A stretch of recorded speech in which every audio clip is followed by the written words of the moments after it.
తెల్లవారుజామున సుప్రభాత దర్శనం చేసే ముందు రాత్రి ఏకాంత సేవ అయిపోయిన తర్వాత అక్కడ ఒక పాత్రలో మంచినీరు పెట్టి తలుపులు మూసేస్తారు. రాత్రి చిత్రముఖ బ్రహ్మగారు వచ్చి స్వామివారి పాదాలు కడుగుతారు. కడిగిన తర్వాత ఆ పాత్రలో నీళ్లు కొన్ని మిగిలిపోతాయి.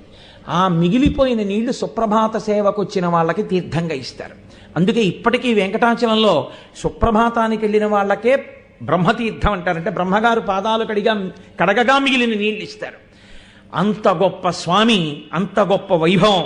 తం భవంతమహం పద్భ్యాం ఆక్రయేయం నగోత్తమ, ఓ నగోత్తమ, ఓ కొండలలో శ్రేష్టమైన దానా, నేను నా పాదములతో నిన్ను తొక్కి పాపములు పోగొట్టుకోవడానికి నీ మీద కాలు పెడుతున్నాను. నా తప్పులు మన్నించి నా పాపములను పోగొట్టి, అలా తప్ప రావడం నాకు అలవాటు లేదు, నేను నడవలేను అలా మోకాళ్ళ మీద, నువ్వు నన్ను మన్నించు